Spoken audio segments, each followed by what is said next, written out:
Yo, what's going on, everyone? Welcome back to another COD Mobile update.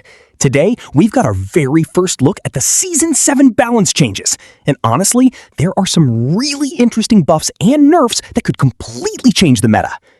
Before we jump in, though, a quick disclaimer. These changes are not 100% confirmed yet. They're translated from the Chinese COD Mobile test server patch notes, so Activision could still tweak, remove, or add more changes before the global release. With that out of the way, let's get straight into it. Let's start with one of the biggest winners, the M4. The M4 is getting buffed in almost every important area. Its ADS bullet spread accuracy improves from 20 to 18, or 11 to 9 depending on the stat display. Its third damage phase increases from 20 damage to 22 damage, and the chest multiplier goes from 1.1x up to 1.2x, meaning it'll hit harder at longer ranges. But that's not all. The OWC Ranger barrel is also receiving some major quality of life buffs. The movement speed penalty drops from -3% to just -1%. ADS movement penalty gets cut in half from -12% to -8%, and the ADS time penalty is reduced from +14% down to +8%. Overall, this is a huge win for M4 users, and we might actually start seeing this weapon back in ranked. Next up, the ICR-1. Its base damage increases from 30 to 31, which doesn't sound like much, but even one extra damage can change the number of bullets needed to eliminate an enemy.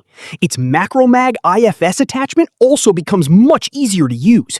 ADS penalty drops from +40% to +30%, while the movement speed penalty improves from -6% to -4%.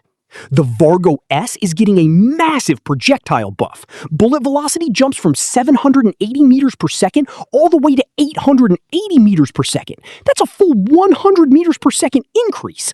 Its chest multiplier also rises from 1.1x to 1.188, making upper body shots much more rewarding. And if you use the 60-round drum magazine, there's even better news. The velocity penalty has been removed completely. Moving over to the ISO. Its damage profile has been slightly extended. Instead of dealing 25 damage up to 10 meters, it'll now do that up to 11 meters. The second damage range moves from 18 to 20 meters, and the third damage stage increases from 17 damage to 18 damage, while everything beyond 25 meters stays the same. Not a huge buff, but definitely a welcome one. The FSS Hurricane also gets stronger. Its chest multiplier increases from 1.1x to 1.2x, while its leg multiplier improves from 0.9x to a full 1x, meaning leg shots no longer lose damage. Now let's talk about the Grau 5.56, because this buff is actually pretty scary. Its first and second damage ranges increase from 15 and 23 meters to 17 and 28 meters. On top of that, ADS bullet spread accuracy improves from 20 to 18, or 9 to 8 depending on the stat display. This could easily make the Grau one of the strongest assault rifles again. The SKS is also becoming even deadlier. ADS speed improves from 340 milliseconds to 320 milliseconds, and its fire interval drops from 165 milliseconds to 158 milliseconds, allowing you to fire follow-up shots even faster. If you already hated fighting SKS players, good luck now. The DP-27 receives a huge projectile buff as well. Bullet velocity jumps from 650 to 780 meters per second, and the 105-round Pan magazine now adds another 10% bullet velocity bonus, making this LMG much more effective at long range. The SMRS launcher gets one of the biggest overall buffs in the update. Weapon switch speed improves from 420 milliseconds to 320 milliseconds. ADS speed drops from 388 milliseconds to just 300 milliseconds. On top of that, both its damage and explosion radius have been increased. Rocket users are definitely going to enjoy this one.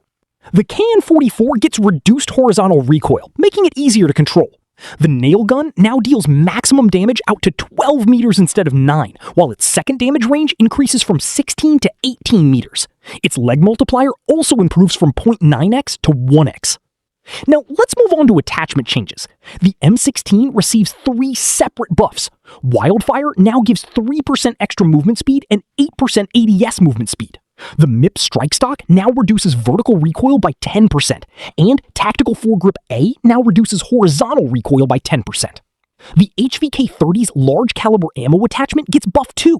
Lower arm multiplier increases from 1.4x to 1.46x, while the magazine size penalty improves from -7 rounds to -5 rounds. For the BP-50, the Leroy 438mm rapid barrel now increases stomach multiplier from 1x to 1.1x. Meanwhile, the 30-round magazine loses its stomach multiplier bonus, but its damage range bonus doubles from 20% all the way up to 40%. That's an interesting trade-off. The HS-2126 shotgun also receives some adjustments. Its burst fires faster, with the in-burst interval reduced from 128 milliseconds to 120 milliseconds. However, burst delay increases from 383 milliseconds to 400 milliseconds. Now let's talk about the Nerfs. The BAL-27 has its damage ranges reduced. Instead of 10, 18, and 30 meters, it'll now deal maximum damage at 10, 16, and 26 meters, so it'll definitely lose some effectiveness at range. The SO-14 also gets hit. Its damage ranges shrink from 15 and 30 meters down to 10 and 20 meters. Head multiplier also drops from 2x to 1.9x. However, its wildfire attachment now adds a massive 80% damage range bonus, which could completely change how players build the weapon. Now onto operator skills and score streaks. Napalm now lasts longer. The chopper gunner now requires fewer score points before you can earn it. Strafe run gets a larger damage radius. Gravity spikes and Purifier both recharge faster. Quick strike no longer slows your movement while charging. Shockwave gets stronger knockback. Drill charge drills faster and explodes sooner. And Flash Strike also drills faster. Battle Royale players aren't being left out either. The Ninja class gets a nerf, with its maximum grappling distance reduced. Jet Boost now has lower jet slide acceleration.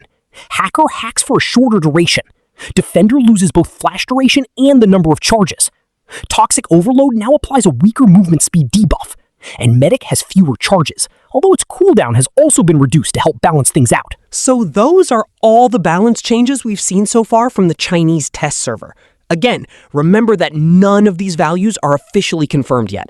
These patch notes were translated from the Chinese test server, and Activision can still make changes before Season 7 launches globally. Now, I want to know what you guys think. Which buff are you most excited about? Do you think the M4 or Grau is about to dominate ranked again?